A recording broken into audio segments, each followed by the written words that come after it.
সাভারের বিভিন্ন স্থানে মানসিক ভারসাম্যহীন বেশ ধরে এই যুবককে দেখা যায় নারীদের যেচে পড়ে বিভিন্ন উপদেশ দিতে, এমনকি ধর্ম পরিচয় কিংবা ব্যক্তি স্বাধীনতার তোয়াক্কা না করেই নারীদের হিজাব পরা নিয়ে বিভ্রান্তিকর বক্তব্য দেন তিনি। এমন বিভিন্ন ভিডিও ভাইরাল হয় সামাজিক মাধ্যমে, শুরু হয় সমালোচনার ঝড়।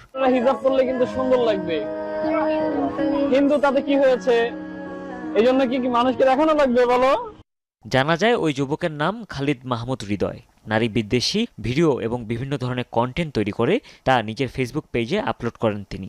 মানে টিকটকের জন্য বিভিন্ন ছোট ছোট বাচ্চাগুলা, তারপরে আপনার বড় বড় ওই যে অনেকে সংসারও ভাঙতেছে কিন্তু টিকটকের জন্য। সামাজিক যোগাযোগ মাধ্যমে একটা উচ্ছৃঙ্খল আচরণ করা, নারীর প্রতি বিদ্বেষ আচরণ করা, সেটি এই হৃদয় খান করেছে, যেটি সামাজিক যোগাযোগ মাধ্যমে তাকে গ্রেপ্তারের দাবি উঠেছে। সামাজিকভাবে অস্থিরতা করছে, আসলে এটা আসলে এখানে একটা জনক জিনিস, এটা মানুষ আসলে ভালো চোখে